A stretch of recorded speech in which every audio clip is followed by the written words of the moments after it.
I think we can go very far. Obviously, today I felt a little bit rusty. 2 games in after my injury, turnovers, missed free throws. So I got to do way better. But now I think we're approaching this break, so we gotta rest. For me, I think it's more mental rest than anything else. But still gotta work. So I'm excited about this break, and I can't wait to go back to play. All right, let's level set expectations a little bit, okay? The 1 seed's probably out of reach with OKC having a pretty commanding 8-game lead. After that, though, it's pretty tight in the West. 5th-seeded Lakers only 3 games behind the 2nd-seeded Grizzlies. According to ESPN Analytics, the Lakers have a 20% chance to finish as the 2nd seed. So, Stephen A., what is the Lakers' ceiling now that Luka's calling it home?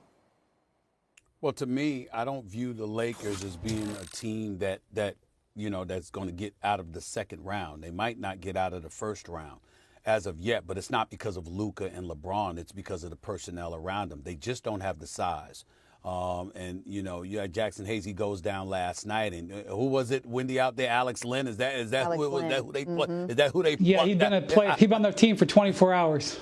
Yeah. Exactly. So we see what we see, and then when you think about the greatness of Jokic and you see the size on Denver, when you see that a Chet Holmgren is back and Isaiah Hartenstein is going to be there as well. When you look at teams like that, Memphis and some of the size it has, etc., that's going to be an impediment to the success of the Los Angeles Lakers, not to mention they're not the greatest defensive team in the world to begin with. And so you take all of those things into consideration, and then you consider the game, the postseason game, Wendy knows this as well.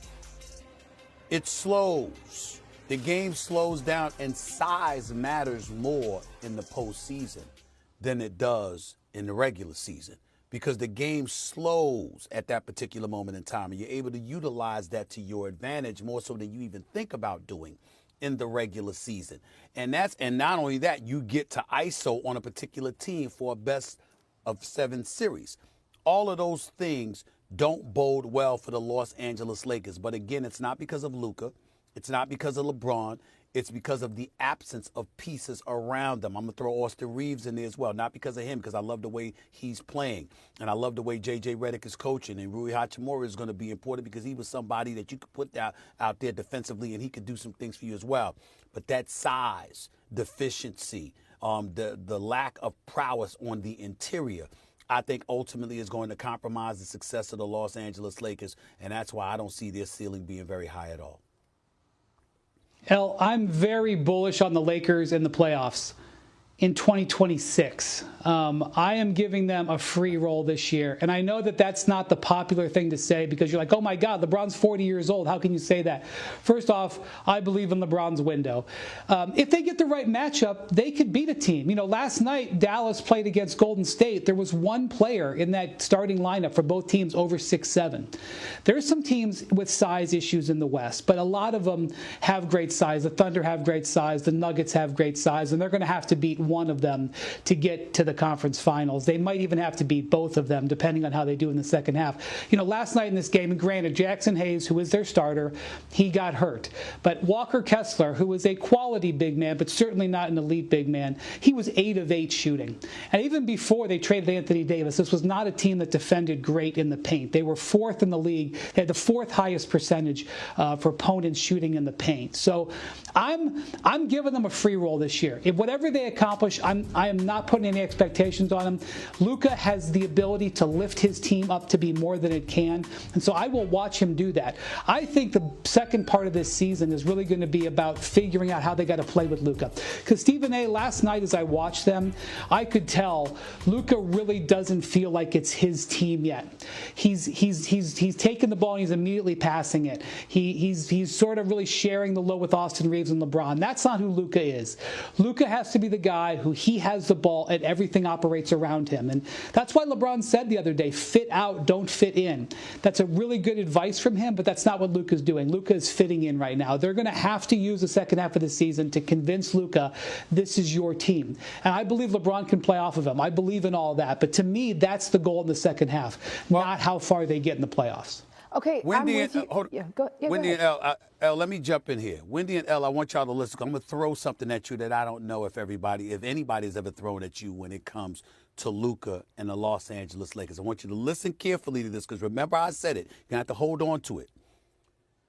I know in Tinseltown, sizzle matters. I would happen to know that I'm here right now. Okay, sizzle matters, all right?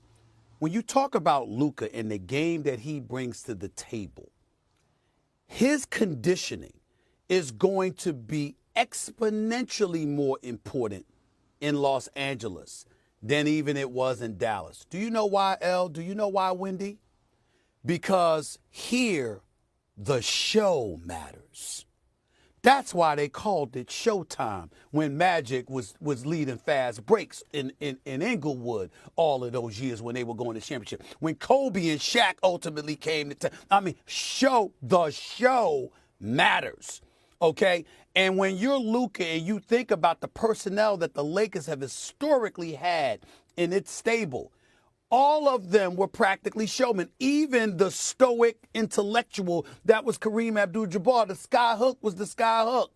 And then Magic comes along, right? And then Worthy. What about when you gave it to him on the base? He had one of the quickest spin moves in NBA history. You had Coop trailing, all right? And on a fast break, you might kick it out to him. And he's hitting the spot from the top of the key all the time. Even a Byron Scott. Remember Norm Nixon before him. Even in the days of Kobe and Shaq, with Robert Horry hitting a game-winning shot in a playoff game against Sacramento, with Derek Fisher saving the day in San Antonio.